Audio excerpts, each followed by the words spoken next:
I am Melissa Thompson, 32 years old, and last month my world shattered at a family dinner in Seattle. The house my cherished grandparents left me turned into a battleground for my entitled sister and my complicit parents. They had always showered her with everything while I scraped by on my own. That night she slapped me across the face, shoved me toward the door with brutal force, and snarled, "Get out of my house." My parents just sat there, their eyes cold and unmoving as I stumbled out into the yard, my arm bruised and my heart pounding. I stood under the streetlight staring at the locked door, my breath visible in the chilly air. A week later, a package landed on their doorstep. My mother blew up my phone with 45 missed calls, her voice frantically pleading. It was all a mistake. I texted back 3 words, "Get out now." Before coming to my story, I want to know what time you are listening and what city you are in. I am happy to know how far my story spreads.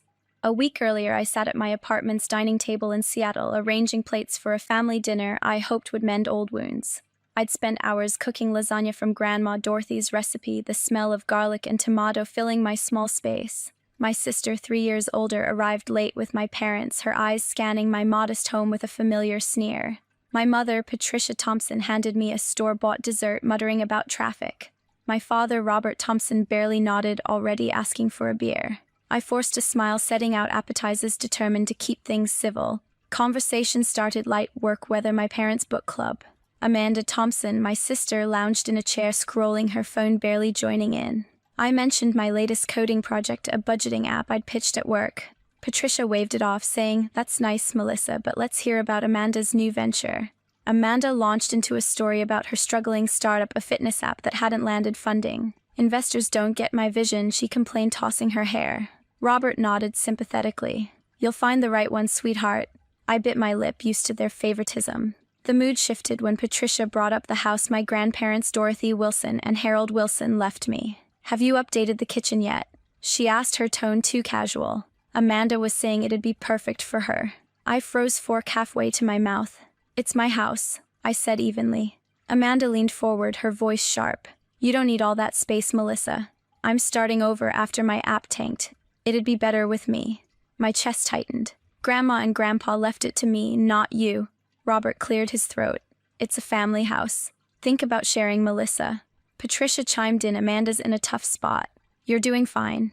I pushed back, voice steady despite my rising anger. "Fine. I've worked for everything while you've handed Amanda whatever she wanted." Amanda's face darkened. "Don't act superior just because you code apps nobody uses." The insult stung, but I held my ground. "At least I don't expect handouts." The table went silent. Then Amanda stood, her chair scraping the floor. "You're so selfish," she spat, stepping closer. Before I could react, her hand cracked across my cheek, the sting sharp and hot. She grabbed my arm, shoving me toward the door. "Get out of my house," she yelled, as if my apartment were hers. I stumbled backward, tripping over the threshold, and fell onto the grass outside, my arm scraping the pavement. Patricia and Robert sat frozen, their faces blank, not a word of protest. I pulled myself up, tasting blood from my lip, and glared at the shut door. Something snapped inside me. "Game over," I whispered to myself, brushing dirt off my sleeve. I drove to a nearby coffee shop, my hands shaking on the wheel. My phone lit up with a text from my colleague, Rebecca Hayes. "You okay? Call me." I dialed her number, my voice low as I recounted the fight. "They want the house, Rebecca. They think it's theirs." Her response was firm. "You need to protect what's yours, Melissa. Start digging."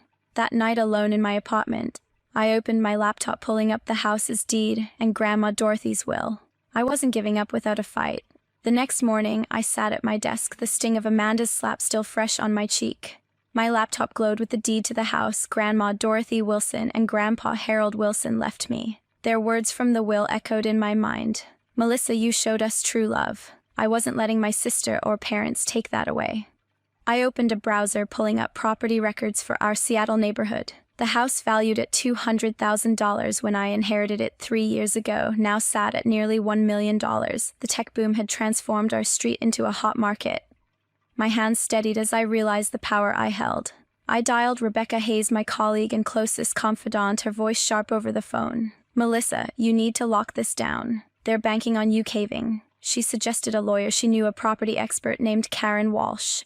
I called Karen, explaining the situation. "My sisters demand my parents silence the house." "Send me the will and deed," Karen said briskly. "Washington law is clear on inheritance. Let's see what we're working with.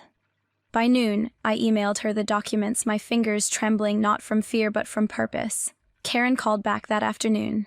Good news, she said.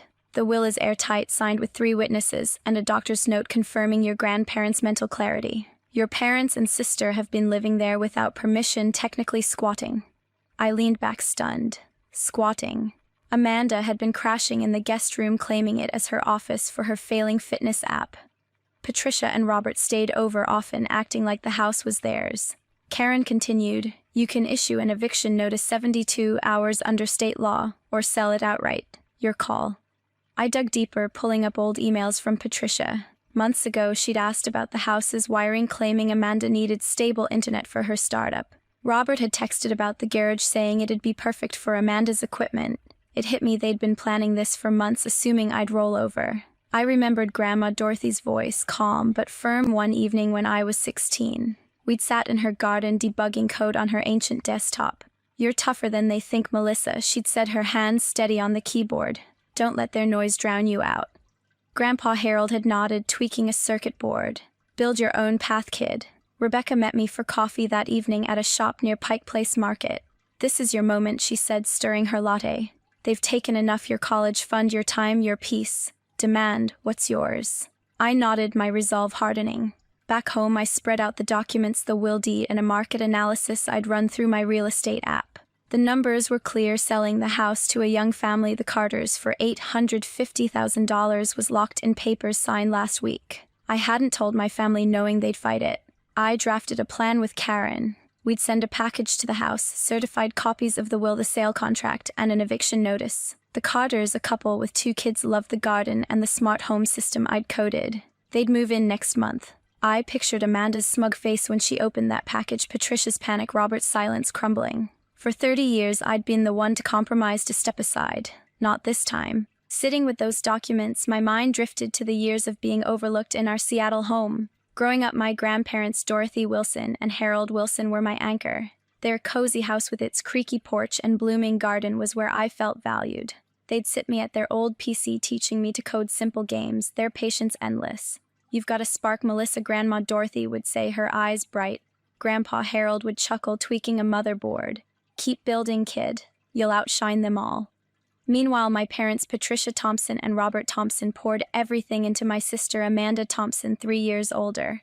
When I was 15, I needed a laptop for a coding camp. Patricia said, we're tight on funds. A week later, Amanda got a brand new MacBook for her startup ideas. I worked weekends at a coffee shop to buy a used Dell, its keys sticking from overuse. At 16, Amanda got a shiny SUV for her birthday, while I rode the city bus, my backpack heavy with library books. Amanda has big dreams, Robert would say, shrugging off my straight A report cards. You're fine, Melissa. Fine. That word burned.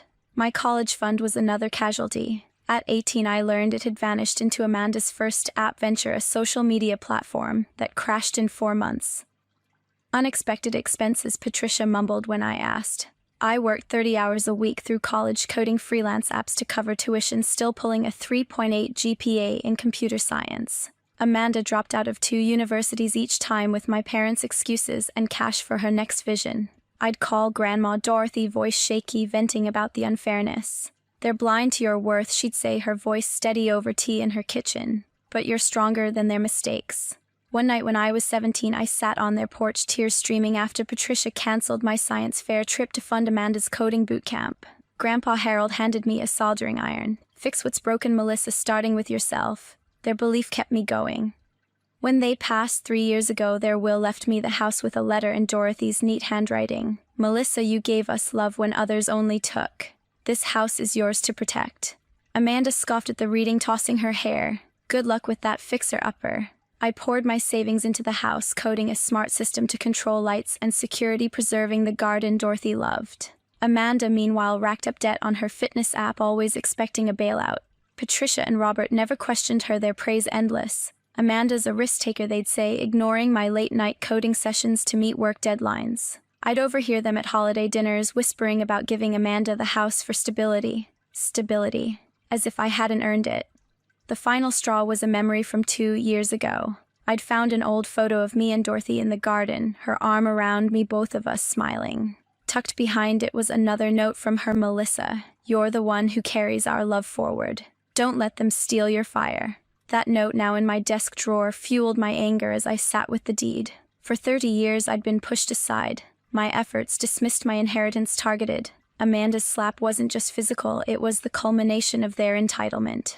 I wasn't just protecting a house, I was reclaiming my worth. Back at my apartment, I finalized the plan with Karen. The house sale to the Carters, a young couple with 2 kids, was locked in at $850,000, papers signed and notarized.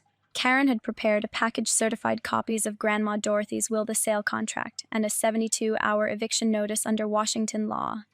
This will hit them hard, she said over the phone, her voice calm but firm. They've been squatting illegally. You're within your rights. I nodded, picturing Amanda's smug grin fading. I overnighted the package to the house, my hands steady as I handed it to the courier. The next day, I left Seattle for a work conference in Portland, needing distance. My phone stayed on silent, but I knew the storm was coming. Rebecca texted, package delivered. Brace yourself. By evening, my voicemail was flooded. Patricia's first message was shaky.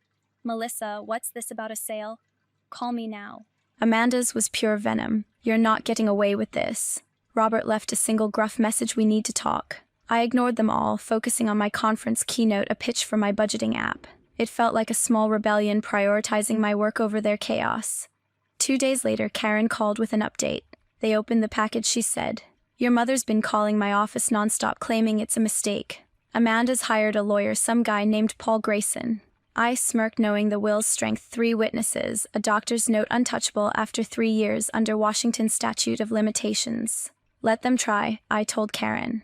What's next? She explained the eviction process. The Carters would take possession in 3 weeks, and the sheriff could enforce the notice if my family resisted.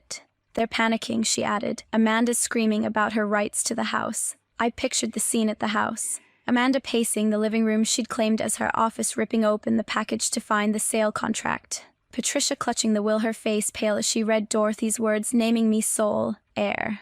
Robert silent as always, staring at the eviction notice. They'd assumed I'd cave, hand over the house like I'd handed over my college fund, my time, my dignity. But I'd learned from Dorothy's quiet strength, her lessons in standing firm. You don't owe them anything, she told me once, her hand squeezing mine as we debugged code together. Amanda's lawyer called me that afternoon, his tone slick. My client believes there's been a misunderstanding, Paul said. The house is a family asset. I cut him off.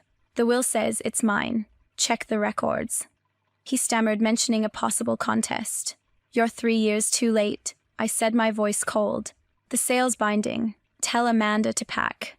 Karen confirmed later that Paul backed off, admitting the case was dead on arrival. Washington law didn't bend for entitled siblings. I stayed in Portland another day, letting my family stew. Rebecca sent updates. Amanda had posted a rant on social media, calling me a traitor. Patricia tried rallying cousins, claiming I'd stolen their legacy. I didn't respond. The Carters, unaware of the drama, emailed me a thank you note gushing about the garden and the smart system I'd coded. Our kids can't wait to move in, they wrote. I smiled, knowing Dorothy and Harold would have loved their excitement. Back in Seattle, I met Rebecca at a diner near my office. They're falling apart, she said, sipping coffee. Amanda's lawyer dropped her. Your parents are begging for a meeting. I shook my head. No meetings. They made their choice. I'd spent decades swallowing their demands, but the eviction notice was my line in the sand. Amanda slapped their silence. It all led here. I wasn't just selling a house. I was breaking free. 3 days after the package arrived, the fallout began. Amanda's lawyer, Paul Grayson, sent a final email admitting defeat. Washington's 3-year statute of limitations on will contests had expired, and the notarized documents were ironclad.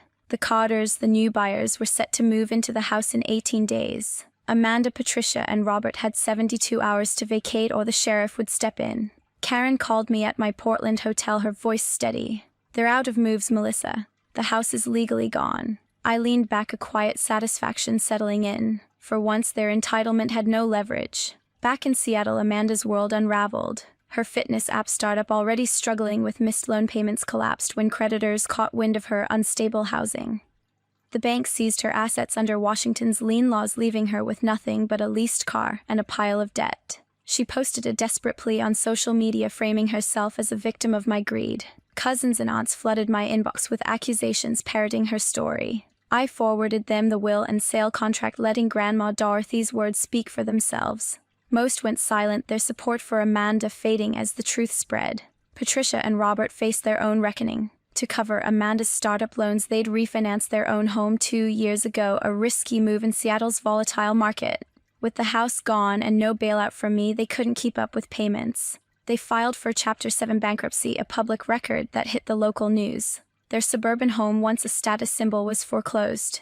They moved into a cramped rental apartment downtown, their social circle shrinking as friends distanced themselves from the scandal.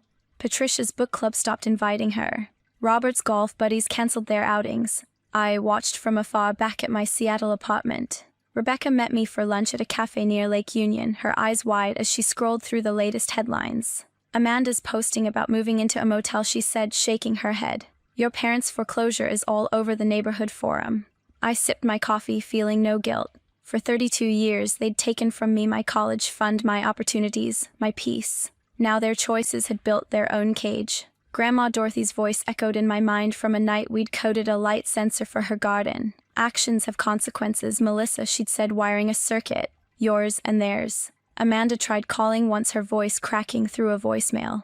You've ruined me, Melissa. Where am I supposed to go? I didn't reply. She'd made her bed when she raised her hand against me, when she demanded what wasn't hers. Patricia sent texts begging for a meeting to fix this. I blocked her number. Robert left a message, his tone flat.